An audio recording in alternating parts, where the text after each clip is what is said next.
Puji Tuhan. Ambil Alkitabnya, kita belajar firman ya. Saya ini orang yang jarang nangis, tapi kalau dalam hadirat Tuhan bisa cengeng, gampang terjamah. Biarkan hati itu terus lembut ya. Janganlah hati kita seperti batu, apalagi ada semak duri, semak belukarnya, itu semua harus keluar. Supaya tempat kita itu subur untuk ditanami sesuatu yang sorgawi. Saya tahu Tuhan punya rencana tidak akan gagal dalam kehidupan Anda. So please, stop seeing your circumstances. Stop looking at them. Berhenti untuk melihat keadaan Anda. Lihatlah kepada Tuhan. Kalau Anda melihat kepada Tuhan, Anda akan berjalan di atas air itu. Di atas kemustahilan. Saya percaya, hadirat Tuhan sekental ini tidak mungkin ujungnya itu ada sia-sia. Pasti ada mujizat bagi setiap orang. Tuhan kita itu ajaib. Apa yang merupakan ajaib bagi kita itu ordinary buat dia. Itu biasa. Jadi kalau kita pergi ke kantor, kerjaan sehari-hari, no big deal. Nggak ada yang istimewa. Kalau Tuhan pergi ke kantornya, Allah kita bekerja di tempat yang tidak terlihat, maka akan terlihat di dalam kehidupan kita. Mulai terjadi satu persatu mujizat. So take heart. Jadi kuat. Jangan ada satupun di sini yang lemah lesu. Berarti lesu berbeban berat. Tuhanmu mengangkat bebanmu. Ya. Nah, sekarang kita pelajari dari sisi kita. Peran kita apa? Karena Tuhan itu tidak pernah membiarkan kita itu tidak berbuat sesuatu. Karena dia sayang sama kita, dia selalu bekerja sama. Bedanya Roh Kudus dengan roh jahat apa? Orang yang kena roh jahat itu kesurupan. Tapi kalau Roh Kudus tidak pernah menyurupi seseorang. Roh Kudus bahkan tidak pernah memaksa. Roh Kudus itu rindu bekerja sama. Seperti ayah dan anak di workshop, katakan mereka lagi buat prakarya. Papa dengan heavy duty toolsnya, dengan alat-alat berat. Anak di sebelah sana ikut ketok-ketok sesuatu yang tidak berarti, tapi papanya libatkan dia dalam pekerjaannya. Supaya nanti kalau jadi, entah bikin perabotan mungkin, atau bikin sesuatu yang bisa dinikmati oleh seluruh keluarga, sang ayah bisa berkata, kami berdua yang membuatnya. Mujizat itu tidak pernah hanya Tuhan. Kita dikasih peran. Supaya nanti ketika terjadi, bukan kita curi glory. Supaya nanti ketika sudah lewat dan kejadian, Bapa di sorga bisa dengan bangga berkata, Yesus Kristus ngomong begini, kami yang membuatnya. Dan dia akan tepuk pundak Anda dan berkata, inilah anakku yang taat. Padahal mujizat itu gak ada hubungan sama kita. Itu Tuhan semua yang buat. Lalu peran kita yang kecil itu apa? Nah itu jangan sampai dilewatkan. Karena itu saya ingin sekali memberikan judul hari ini, bertumbuh secara sengaja. Di masa-masa seperti ini, janganlah kita stagnan. Satu hal yang tidak boleh di-lockdown adalah iman. Ya, bertumbuh harus secara sengaja. Justru di masa-masa seperti ini, kita bukan hanya berbuah pada musimnya, tapi harus sengaja bertumbuh. Iman kita harus naik terus. Jangan ada yang terpuruk. Jangan biarkan keadaan mendikte Anda. Jangan biarkan setan membuatmu jatuh. Bertumbuh itu harus secara sengaja. Kita harus membandel untuk bertumbuh ke arah Tuhan. Ya, kita lihat di ayat Matius pasal 13 ayat 18. Matius 13, perumpamaan tentang seorang penabur ada 4 macam tanah. 4 jenis tempat untuk ditaburi. Matius 13 ayat 18 sampai 23. Karena itu dengarlah arti perumpamaan penabur itu. Kita langsung aja ke artinya. Kepada setiap orang yang mendengar firman tentang kerajaan sorga, tetapi tidak mengertinya, datanglah si jahat dan merampas yang ditaburkan dalam hati orang itu. Itulah benih yang ditaburkan di pinggir jalan. Benih yang ditaburkan di tanah yang berbatu-batu ialah orang yang mendengar firman itu dan segera menerimanya dengan gembira. Tetapi ia tidak berakar dan tahan sebentar saja. Apabila datang penindasan atau penganiayaan karena firman itu, orang itu pun segera murtad.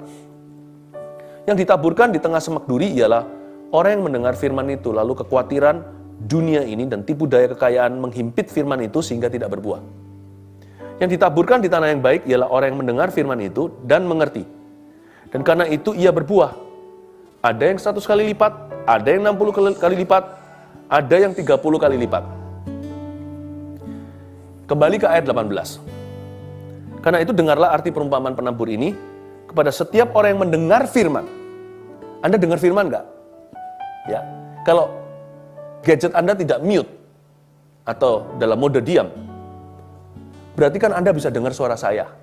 Di balik suara saya ini, saya yakin ada suara Roh Kudus kalau Kristus yang saya beritakan. Kalau firman yang saya taburkan, saya hanyalah channel atau saluran. Sumbernya itu supranatural. Saya bacakan sekali lagi, kepada setiap orang yang mendengar firman tentang kerajaan sorga.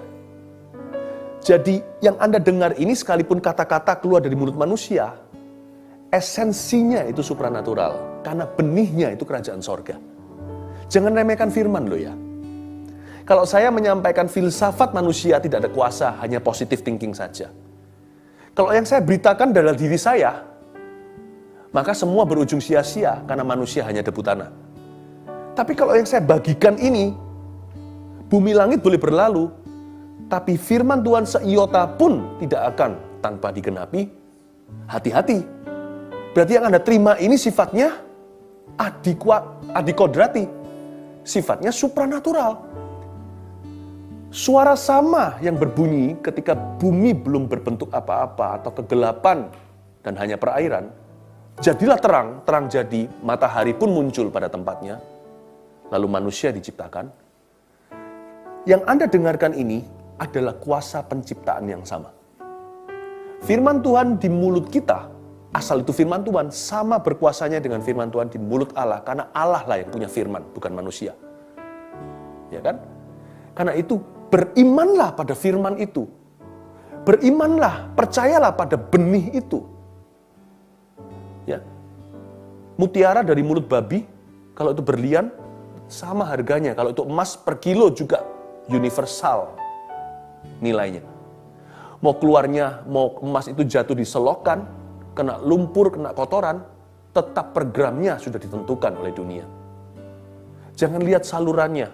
Saya membuka sepatunya pun tidak layak. Channel-channelnya, lalu sekarang ada IG, YouTube Live, semua itu kan hanya sapu tangan Paulus, hanya saluran saja. Berimanlah pada benihnya. Bagi Anda yang selalu mengikuti di masa pandemi ini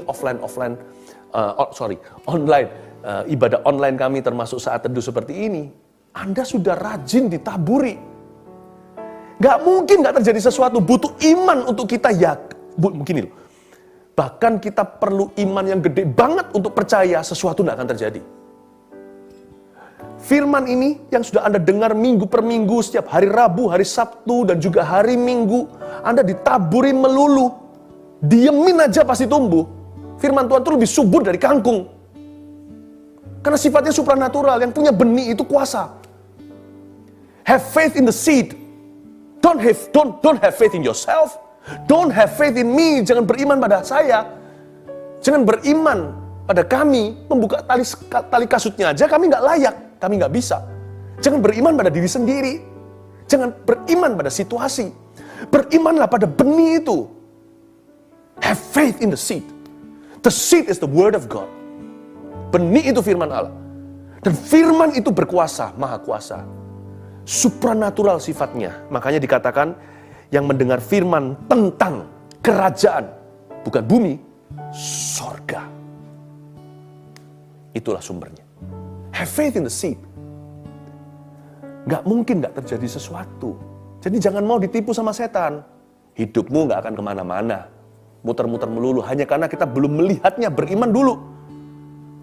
Kalau kita belum bisa beriman dengan sesuatu apa, berimanlah pada firman terlebih dahulu. Percaya bahwa apa yang Anda terima itu sifatnya supranatural. Ya.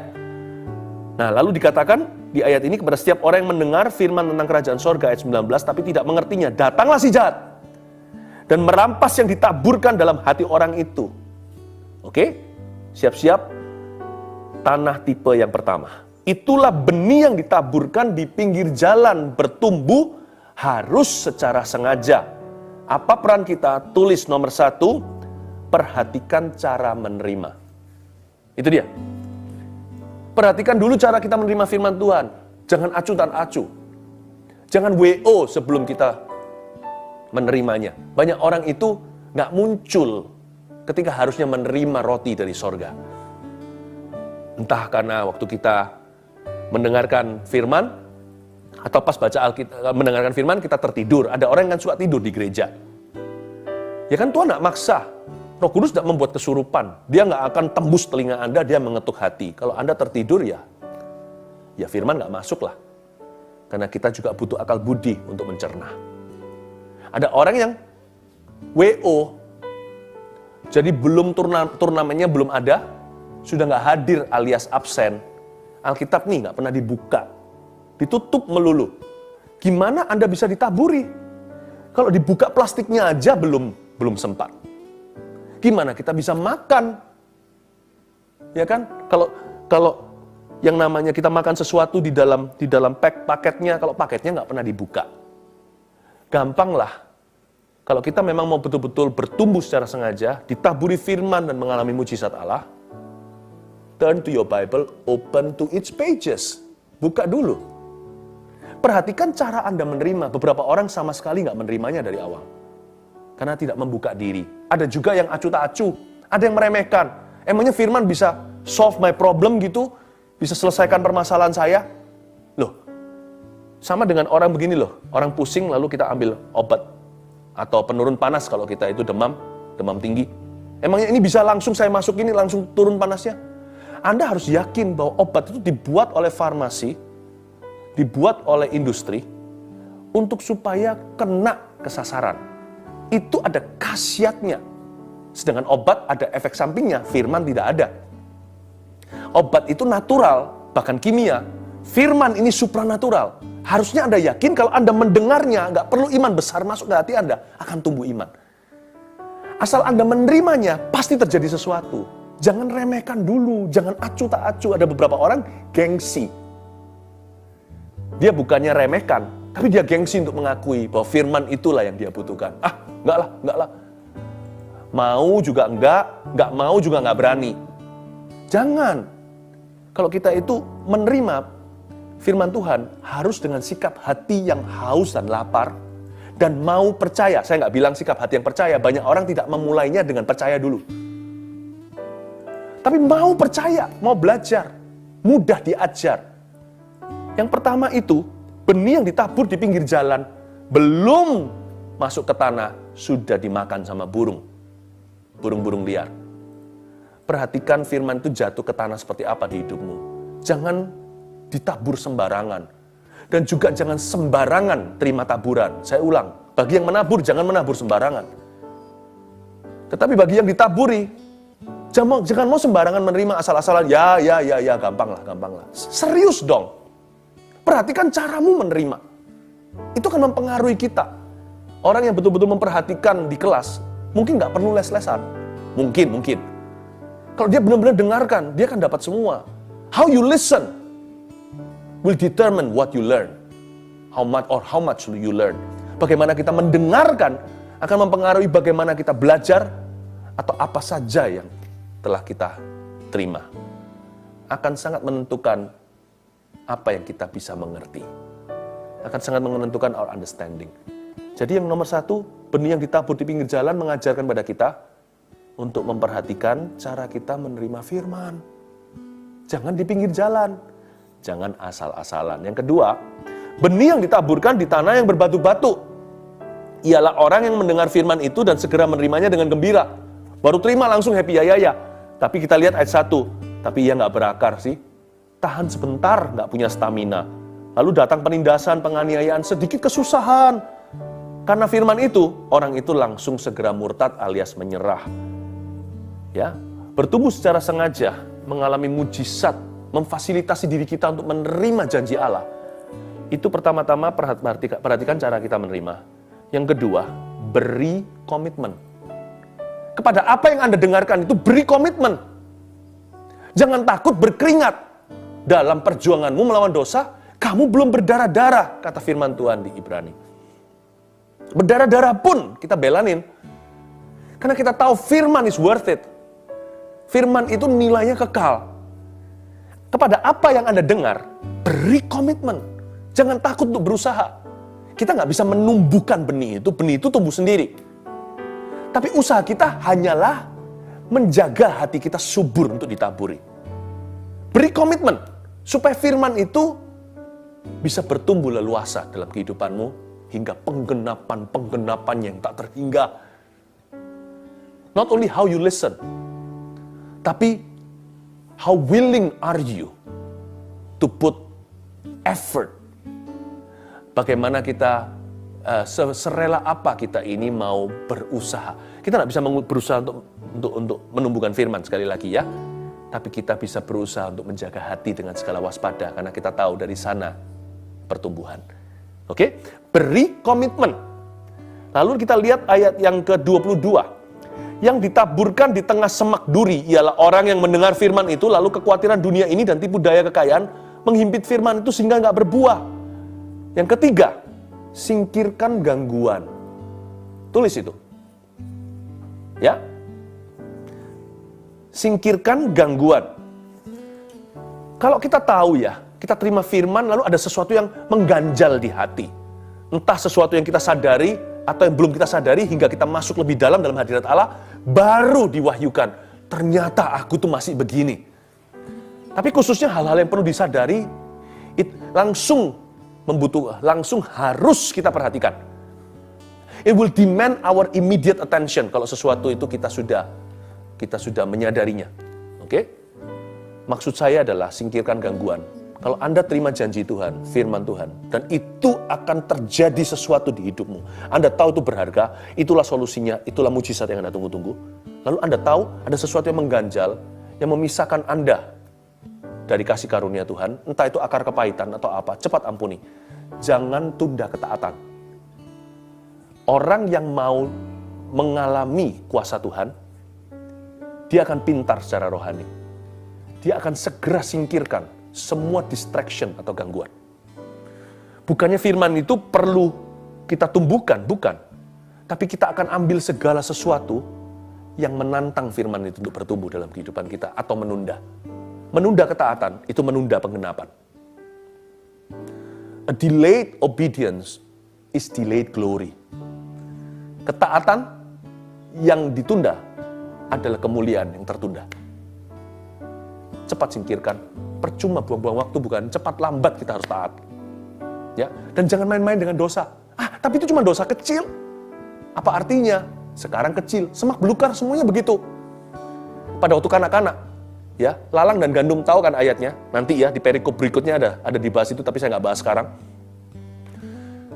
Lalang dan gandum itu diberitahu oleh Tuhan kepada malaikatnya, jangan dicabut sekarang. Karena pada masa kanak-kanak, lalang mirip gandum. Jadi awal mulanya dosa kecil itu rasanya bisa blending dengan lifestyle, holy lifestyle kita, atau dengan yang namanya gaya hidup suci. Nggak apa-apa, tidak mengganggu. Sekarang di masa kanak-kanak, besarnya jadi teroris. Singkirkan sekarang. Mau bunuh ular, jangan tunggu kobra. Waktu dia menetas telur itu, segera diinjak. Ini dia yang ditaburkan di tengah semak duri. Jangan main-main dengan ini. Ini bisa mencekik firman. Padahal firman itu maha kuasa. Tapi di dalam hatimu yang manusia, bisa dicekik firman itu. Bukan firmannya yang mati. You and me yang mati. Dan tidak melihat firman itu terjadi. Jadi yang mati bukan firmannya. Firman tidak bisa mati. Firman itu kekal. Benihnya itu powerful. Tapi kontainernya, kirbat anggurnya yang membocorkan expensive wine. Membocorkan anggur mahal itu. Semak itu akan membunuh hatimu. Jangan main-main dengan dosa. Singkirkan gangguan. Inilah yang dimaksud bertumbuh secara sengaja. Yang terakhir, ayat 23. Yang ditaburkan di tanah yang baik ialah orang yang mendengar firman itu dan mengerti, dan karena itu ia berbuah. Ini yang kita mau kan? Ada yang 100 kali lipat. Ada yang 60 kali lipat. Ada yang 30 kali lipat. Yang terakhir ini yang paling gampang sih. Karena memang di luar jangkauan kita. Serahkan hasil akhirnya kepada Tuhan. Easy kan? Jangan ragu, jangan bimbang. Dan juga jangan berpikiran kecil ya. Kalau kita sudah lakukan 3 di atas, memperhatikan cara kita menerima, kita memberi komitmen kepada apa yang kita dengar, dan kita singkirkan gangguan, supaya firman tidak ada tantangan. Yang 4, serahkan hasil akhirnya kepada Tuhan. Jangan berpikiran kecil kalau sudah di titik ini. Berpikirlah yang besar. Coba saya ajak Anda ke matematika Tuhan. Hitung-hitungan sama saya ya, siap-siap kan, udah makan. Ada yang 100 kali lipat, luar biasa itu. 100 kali lipat itu 100% bukan? Bukan. 100% ya 100%. 1 kali lipat bukan 100%. Jangan yang muluk-muluk tinggi-tinggi. Yang rendah aja, paling sedikit aja, minimalis. Ada yang 60 kali lipat. Lumayan. Ada yang 30 kali lipat. Oke, kita hitung-hitungan 30 kali lipat ya sama saya ya. 30 kali lipat bukan 30%. 30 kali lipat bukan 300%. Coba kita main kuadrat. Lipat kan? 2 dilipat gandakan berapa? 4. 2 kuadrat. 4 dilipat gandakan berapa? 4 kuadrat. Masih ingat matematika nih. 16. 16 kuadrat kan? Pada waktu Anda kuadratkan 16. Waktu 2 masih pertama, 4 kedua, 16 dikuadratkan. Itu baru 3 kali lipat, belum 30 kali lipat. Coba kuadratkan 30 kali, mulai dengan angka 2. Kalkulator Anda meledak. Don't undermine the small seed of the word of God. Benih, rasanya apa artinya dalam situasi Anda, sebuah firman janji Anda dengar online lagi. Anda mendengarnya begitu. Jangan remehkan, itu ujungnya bukan hanya memindahkan gunung. Kalkulator Anda, saya bukan bicara tentang harta dunia, perhitungan Anda akan meledak di luar dugaan. Apa yang hanya bisa dijelaskan dalam satu kalimat. Yang tidak pernah kau pikirkan, itu yang Tuhan sediakan. Nggak akan masuk ke akal. Nggak akan masuk ke akal. Makanya berpikiran besar. Jadi saya ngerti sekarang. Ternyata firman itu simple loh. Tuhan kasih saya ayat firman seperti nggak lama yang lalu saya ajarkan tentang bersyukur. Siapa siap syukur, dia siap tempur. Simple sekali. Syukur emangnya bisa apa? Dalam kasus Paulus, membuka pintu penjara seluruh tahanan. Khususnya, kepala penjara seluruh isi keluarganya. Bertobat terima Tuhan, menjadi cikal bakal gereja Filipus. Bersyukur saja bisa begini. Yes, betul. Anda jangan remehkan. Kalau satu titik itu bom atom atau nuklir sorgawi, itu bisa memporak-porandakan neraka dan menunggang balikkan semua perakiraan manusia dan bisa mengubah dunia. Just one word from God. Just one word. Tidak perlu satu khotbah, satu pesan. Tidak perlu satu kalimat. Satu kata, bahkan satu huruf aja dari Tuhan bisa mengubah seluruh kehidupanmu. Itulah kuasa Dia yang memberi 30 kali ganda. Jangan minta 100 kali ganda dulu. You're not ready. I'm not ready. Minimalis Tuhan itu maksimal tak terhingga buat kita. Bagaimana dengan maksimalnya? Satu-satunya cara untuk bisa menikmati Tuhan yang maksimal itu hanya berkata, how great thou art. Engkau maha besar ya Tuhan. Tak terselami hikmat-Mu. Dimulai dengan jangan remehkan firman yang Anda terima. Hanya satu ayat, Pastor Philip, atau hanya satu kata saja. Jangan remehkan, karena sumbernya itu sorga. Bertumbuh secara sengaja di masa pandemi ini. Janganlah imanmu jadi kecil maupun stagnan. Jangan putus asa. Saya kasih review terakhir, lalu kita selesai. Bertumbuh secara sengaja, poin pertama, perhatikan cara menerima. 2, beri komitmen. 3, singkirkan gangguan. Terakhir, serahkan hasil akhirnya kepada Tuhan. Dan pada waktu kita masuk dalam hubungan yang sangat intim dengan Roh Kudus, waktu itulah firman itu bertumbuh pesat-pesatnya. Letakkan tangan di dada. Mari kita sekali lagi hampiri tahtanya dalam keintiman dengan Tuhan. Sing.